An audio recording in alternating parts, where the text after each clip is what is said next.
গৌসুল আজম মাইজভান্ডারির কথা অনেক শুনেছেন, যিনি বাঘের মুখ থেকে ভক্তকে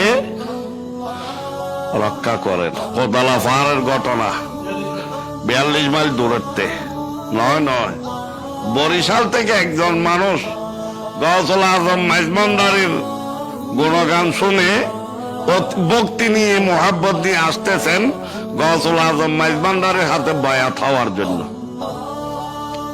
এসে নিজামপুর 12 রাত হয়তো না, 12 এই 12 ডালা দিয়ে এদিকে নেমে 12 ডালা দিয়ে পাহাড়ি পথে আসতেছেন কোথায়? মাইজভান্ডার দরবার শরীফে। পাহাড় হাজত হয়েছে, ওনার কি হয়েছে? হাজত হয়েছে।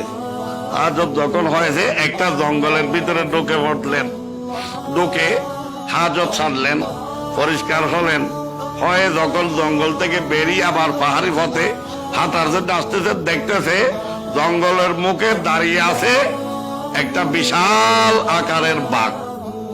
আরো কি ছাড়তেছে হুঙ্কার, আরো কি ছাড়তেছে। এই মানুষটা মনে মনে জ্ঞান হারা তো হয়েছে, বলতেছে এইখানে তো আমি শেষ। আল্লাহর একজন ওলির দরবারে যাওয়ার আশা নিয়ে সুদূর বরিশাল থেকে এসেছিলাম, আজকে তো বাঘের ফেটে আমার চলে যাইতে আর কোন আমার গতি নাই। আল্লাহ, তোমার ওলি যদি আসা ওলি হয়, সত্যি যদি ওলি হয়, তুমি আমাকে বাঘের মুখ থেকে রক্ষা করে অন্তত সেই ওলিটার সাক্ষাৎ দান করো। এই মানুষটা বলতেছে, সাথে সাথে নুরানি সুরতের উজ্জ্বল চেহারার একটা মানুষ এসে নিজের হাতের লাঠি দিয়ে বেয়াদব গেলি না বলে বাঘকে কি করলেন?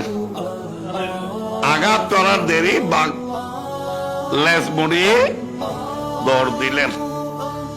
বাঘ তো গেলেন সাথে মানুষ তো অদৃশ্য হয়ে গেলেন। ওই মানুষটা বলতেছে, আমি আস্তে আস্তে মাইজভান্ডার শরীফে পৌঁছলাম। পৌঁছে যখন হযরত কেবলাকে বসা অবস্থায় দেখলাম, আমার মধ্যে আর হোশ নেই। আমি চিৎকার করতে করতে হযরত কেবলার কদমে লুটিয়ে পড়লাম। লুটিয়ে পড়ার পরে হযরত কেবলা পিঠের উপর হাত দিয়ে বলতেছে, ধৈর্য ধরো, আল্লাহ তোমাকে এতটুকু রক্ষা করেছেন। আল্লাহ বড় দয়ালু, আল্লাহ বড় দয়ালু, আল্লাহ রহমান, আল্লাহ বড় দয়ালু, আল্লাহর কুদরত অনেক কিছু। এতটুকুর মধ্যে এরকম হয়ে গেলে হবে না, একটু ধৈর্য ধারণ করো। এই বলে হযরত কেবলা ভিতরের আন্দর মহলে চলে গেলেন। মানুষটা কাছে অন্যান্য খাদেম মুরিদ ভক্ত যারা বসে আছে, তারা জিজ্ঞাসা করতেছে, কি ব্যাপার? আপনি হযরত কেবলাকে দেখে যেভাবে চিৎকার করে উঠলেন, হোশহারায় হয়ে গেলেন, কারণটা কি? তখন ঘটনা খুলে বলতেছে যে বাঘের মুখ থেকে যিনি আমাকে রক্ষা করেছেন, তিনি আমাকে বাঁচিয়েছেন, যিনি আমার জান রক্ষা করেছেন, দেখতেছি ইনি বড় করে বলুন না সুবহানাল্লাহ। ইনি হলেন গৌসুল আজম। তাকে বলা হয় গৌস, এনে ব্যাগুনের গৌসুল আজম কইলে নয়। আল্লাহর দরবারে শুকর যে আমরা আমাদের দেশে গৌসুল আজম পেয়েছি। মাইজভান্ডার শরীফ যাইতে না পারলেও এই ঘটনা এই জন্য বলেছি, গৌসুল আজমের জন্য দূরে কাছে আমরা সুলতানুল আরেফিনের দুয়ারে বসে গৌসুল আজম মাইজভান্ডারে স্মরণ করতেছি, ওরস করতেছি।